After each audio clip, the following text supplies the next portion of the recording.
Kalau kita itu menjawab pertanyaan, kita datang kepada orang yang kita anggap kita percaya lah gitu ya. Dan apapun yang dibilang orang itu kita anggap sebuah kebenaran.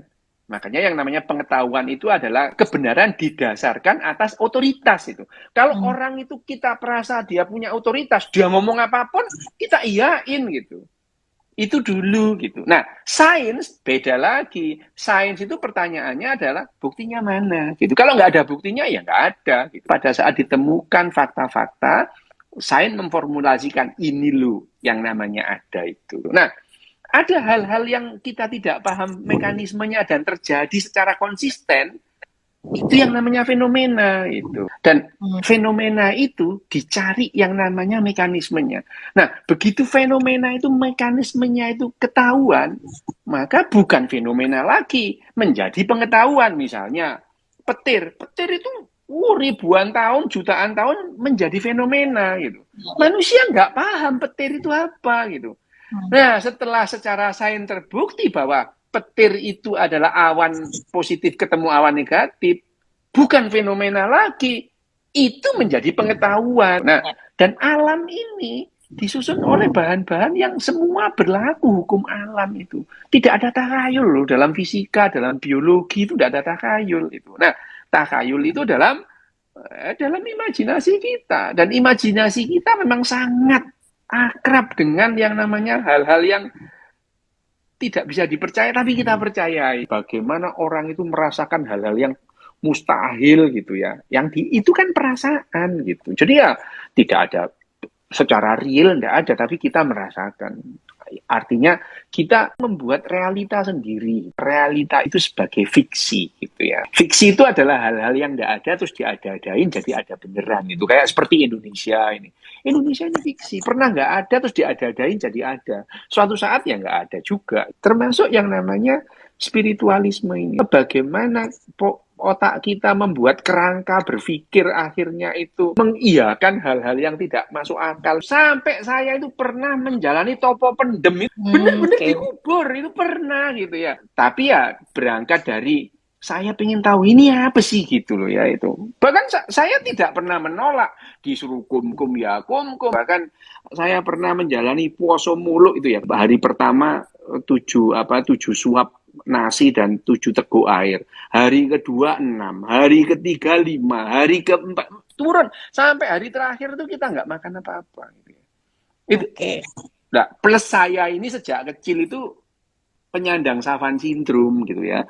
Saya menjalani itu ya karena lingkungan saya seperti itu semua gitu ya. Bahkan dalam perjalanannya tuh dari awal saya itu dianggap yang paling sakti gitu ya. Dan bahkan saya itu pernah yakin bahwa diri saya sakti itu pernah itu, tapi nggak lama gitu ya. Kira-kira 2,5 tahun. Nah akhirnya saya menyadari enggak lah itu. Tubuh saya ini disusun oleh bahan-bahan alam yang bekerja sesuai dengan hukum alam. Tidak ada takhayul dalam tubuh saya. Saya tuh pernah kekeringan spiritual itu pernah gitu ya. Dan akhirnya saya mendapatkan guru spiritual baru. Guru spiritual saya itu adalah Charles Darwin dan Carl Sagan. Gitu. Jadi bagi saya spiritualisme yang saya dapatkan, what the meaning of life, apa arti kehidupan ini ya berdasarkan sains misalnya. Kalau kemudian kita mati sekedar mati, apa makna kehidupan? Loh lah kita bicara rame-rame gini apa bukan meaning of life? Coba kita twitteran itu juga meaning of life. Hal-hal seperti itu dibahas sih oleh dalam neuroscience bahwa itu tidak ada bukti ilmiahnya itu memang iya, tapi ini memberi manfaat evolusioner kepada manusia demikian lama gitu ya. Pada saat kita itu nggak paham tentang apa yang terjadi dengan alam semesta, kita ngarang sengarang-ngarangnya sehingga kita nyaman hidup itu. Nyaman hidup kita itu dengan ngarang itu ya. Tapi ya tetap aja itu ngarang, tapi ya dan itu dalam kita mempelajari sejarah manusia kita paham bahwa ya itu memang memberikan keuntungan evolusioner. Kalau kita nggak gini mungkin kita sudah punah dulu. Ya, mungkin ya.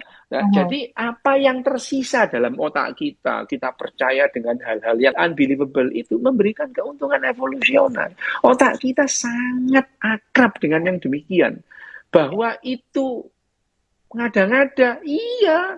Tapi mengada-ngada ini penting dalam sejarah kehidupan kita. Gitu. Jadi No problem dengan ngada-ngada itu. Nggak ada masalah. Bagaimana otak kita bekerja membentuk sebuah pemahaman umum. Apa yang saya pahami itu tentang sesuatu. Meskipun saya ngomong begini, sampai ke Mbak Resita, Mbak Mhm. Resita itu menangkap beberapa, Mbak Resita mempunyai pemahaman yang berbeda. Itu. Jadi bayangin aja, misalkan Mbak Resita ini punya bapak dan ibu nih, gitu ya, cerita kepada anaknya tentang bapak dan ibunya, mesti disaring. Yang jelek-jelek nggak disampaikan. Terus anaknya nanti cerita kepada anaknya lagi tentang kak neneknya, disaring lagi. Begitu 10 generasi, kakek dan neneknya itu sudah setengah Tuhan itu. Berbeda itu. Itu adalah sebuah keniscayaan yang terjadi pada dunia gitu. Kalau sains mempelajari itu apa adanya secara ontologis, iya bisa sih dibahas gitu. Bahwa segala sesuatu yang tidak terbukti secara ilmiah itu bukan tidak bermanfaat, banyak manfaatnya gitu. Jadi bermanfaat dan ilmiah itu dua hal yang tidak ada hubungannya gitu.